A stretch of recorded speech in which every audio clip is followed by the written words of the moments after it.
हरे कृष्णा। मैं नीलम आपके अपने चैनल प्रभु भक्ति संगीत पर आपका हार्दिक स्वागत करती हूँ।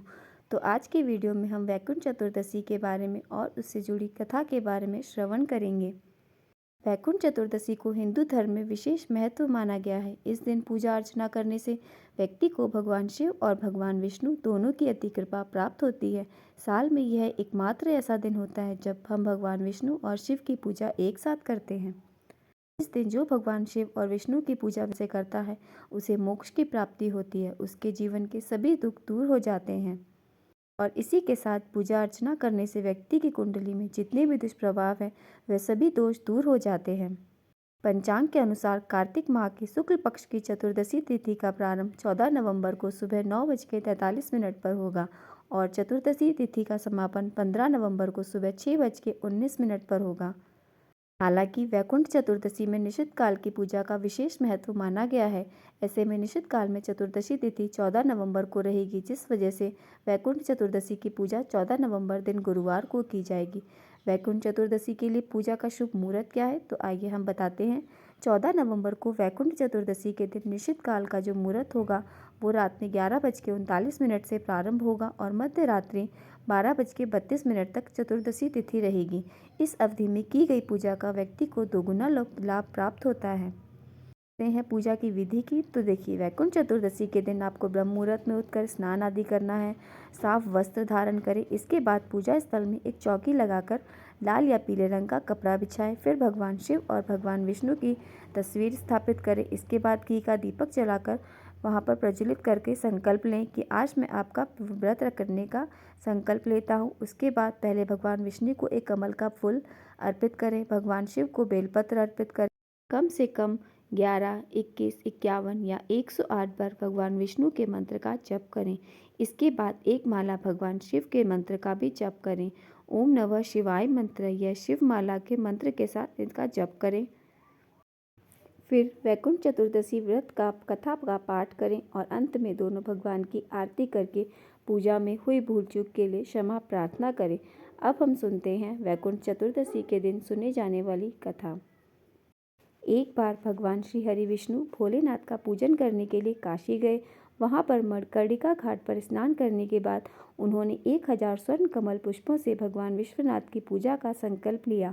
अभिषेक करने के बाद जब श्री हरि पूजा करने लगे तब भगवान शिव ने उनकी भरी भक्ति की परीक्षा लेने के लिए एक कमल पुष्प को कम कर दिया।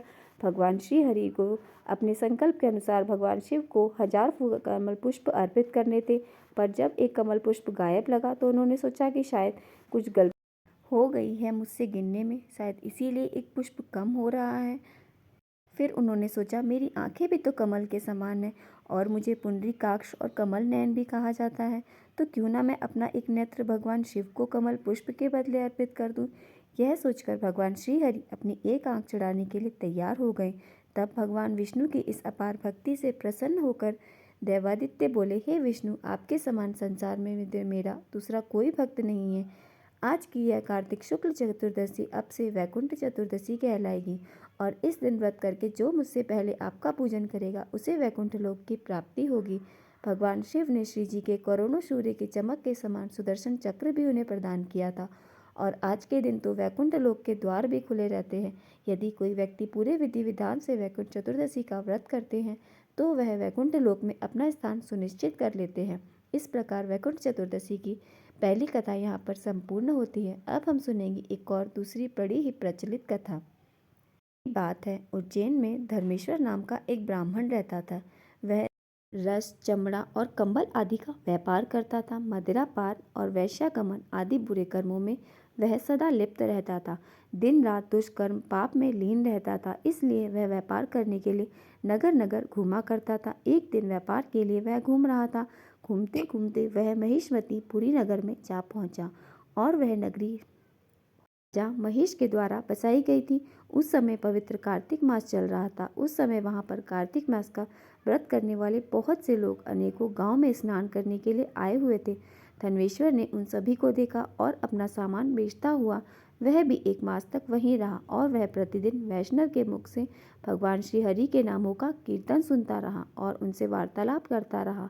वह कार्तिक मास के व्रत के उद्यापन विधि और जागरण भी देखता रहा कि कैसे व्रती ब्राह्मणों और गायों को भोजन करा रहे हैं, दान दक्षिणा कर रहे हैं। उसने भगवान शंकर और भगवान विष्णु की प्रसन्नता के लिए जलते हुए दीपक भी देखे। त्रिपुर नाम के राक्षस के तीनों पुत्र को भगवान शिव ने इसी तिथि को जलाया था, इसलिए भगवान शिव के भक्त इस तिथि को दीपोत्सव के रूप में मनाते हैं। इस प्रकार नर्मदा नदी के तट पर रहते हुए धनेश्वर ने ब्राह्मणों को पूरा 1 माह बीत गया था। तब एक दिन अचानक ही एक काले विषैले सांप ने उसे ढस लिया, जिससे व्याकुल होकर वह अचेत होकर पृथ्वी पर गिर पड़ा। उसकी यह दशा देखकर वहां के दयालु भक्तों ने उसको चारों ओर से घेर लिया और उसके मुख में तुलसी दल मिश्रित जल के छींटे देने लगे। जब धनेश्वर के प्राण निकल गए तब यमदूतों ने उसको ले जाकर बांध लिया और कोड़े बरसाते हुए से यमपुरी ले गए। तब यमराज जी ने अपने सेनापतियों को आदेश दिया कि धनेश्वर को कुंभीपाक नरक में डाल दो। परंतु जैसे ही सेनापतियों ने धनेश्वर को कुंभीपाक नरक में ले जाकर गर्म तेल की कढ़ाई में डालना चाहा तो वह कुंड शीतल हो गया, ठंडा हो गया। यह देखकर सभी यमदूत हैरान रह गए कि इतना खौलता हुआ एकदम से ठंडा कैसे हो गया, और उन्होंने यह सारी घटना यमराज जी को बताई। ठीक उसी समय देवर्षि नारद वहां पहुंचे और उन्होंने यमराज जी से कहा, सूर्य नंदन, यह ब्राह्मण नरों को उपभोग करने के योग्य नहीं है। जो मनुष्य पुण्य कर्म करने वाले योगों का दर्शन, स्पर्श या फिर उनके साथ वार्तालाप करते हैं, वह उनके पुण्य का छोटा सा अंश प्राप्त कर लेते हैं। और यह तो ब्राह्मणों के साथ 1 मास तक श्रीहरि विष्णु भगवान के कार्तिक मास के व्रत का अनुष्ठान देखता रहा। वहाँ रहने वाले अनेकों मनुष्यों के संपर्क में रहा, इसलिए यह सब उनके पुण्य का भागी हुआ है। इसी वजह से कढ़ाई का तेल ठंडा हो गया है और इसी वजह से यह केवल पाप भोग के रूप के नरक का केवल दर्शन मात्र ही करेगा। तब यमराज जी ने अपने प्रेत सेनापतियों को नारद जी के कहे अनुसार धनेश्वर को सभी नरक दिखाने की आज्ञा दी और उसके पश्चात उसे यक्षलोक में भेज दिया गया। वहां जाकर धनेश्वर को यक्षलोक का राजा बना दिया और वहीं धनेश्वर कुबेर का अनुचर घनश्याम बनकर प्रसिद्ध हुआ। हे प्रभु, जैसे आपने धनेश्वर के सभी पापों को मुक्त किया, उसी प्रकार इस कथा को सुनने वाले, कहने वाले, हुंकारा भरने वाले सभी भक्तों पर अपनी कृपा रखना। इस प्रकार वैकुंठ चतुर्दशी की दूसरी कथा भी यहाँ पर संपूर्ण होती है। तो आइए हम एक और कथा का श्रवण करते हैं। एक बार देवर्षि नारद जी पृथ्वी लोक से घूमकर वैकुंठ लोक में गए। भगवान विष्णु ने उन्हें आदर पूर्वक बिठाया और प्रसन्न होकर उनके आने का कारण पूछा। तब नारद जी बोले, प्रभु, आप तो अंतर्यामी हैं, आप तो सब कुछ जानते हैं। अपना नाम कृपा निधान रखा है, इससे आपके जो प्रिय भक्त हैं प्रभु, वही केवल आपका धाम पाते हैं, और जो सामान्य नर नारी हैं वह भवसागर से वंचित रह जाते हैं। इसलिए आप मुझे कोई ऐसा सरल उपाय बताएं जिससे कि सामान्य से सामान्य भक्त भी आपकी भक्ति करके मुक्ति को प्राप्त कर सके। यह सुनकर श्रीहरि विष्णु बोले, नारद, कार्तिक शुक्ल पक्ष के चतुर्दशी को जो नर नारी व्रत का पालन करेंगे, श्रद्धा भाव से मेरी पूजा करेंगे, उनके लिए स्वर्ग के द्वार साक्षात खुले रहेंगे। इसके बाद भगवान विष्णु ने अपने द्वारपाल जय और विजय को बुलाया और उन्हें कार्तिक चतुर्दशी की के दिन स्वर्ग के द्वार खुले रहने का आदेश दिया। साथ ही भगवान ने यह भी कहा कि इस दिन जो भी भक्त मेरा नाम लेकर पूजन करेंगे वह वैकुंठ धाम को प्राप्त करेंगे। इस प्रकार वैकुंठ चतुर्दशी की तीसरी कथा भी यहाँ पर संपूर्ण होती है। चतुर्दशी भगवान शिव को समर्पित मानी जाती है, लेकिन कार्तिक शुक्ल चतुर्दशी के दिन भगवान विष्णु का भी पूजन किया जाता है। इस दिन को हरिहर मिलन के रूप में भी माना जाता है। आज के दिन ही भगवान शिव ने भगवान श्री विष्णु को चातुर्मास के दिनों से संभाले गए सृष्टि के संचालन का कार्यभार पुनः सौंपा था। इसलिए जो भक्त सच्चे मन से पूजा करके भगवान शिव को तुलसी जी की पत्तियां और भगवान विष्णु को बेलपत्र अर्पित करता है, उनके जीवन के सारे दुख भगवान शिव और भगवान विष्णु हर लेते हैं। आज के दिन दीपदान भी करना चाहिए। अपनी सामर्थ्य के अनुसार आप कितने भी दीपदान कर सकते हैं। आप वैकुंठ चतुर्दशी का पुण्य फल प्राप्त कर सकते हैं। ये थी आज की कथाएं। अगर आपको मेरी कथाएं अच्छी लगी हों तो वीडियो को लाइक और मेरे साथ जुड़े रहने के लिए चैनल को सब्सक्राइब जरूर कर लें। जय श्री हरि विष्णु, जय हो बाबा भोलेनाथ की। ओम नमः शिवाय।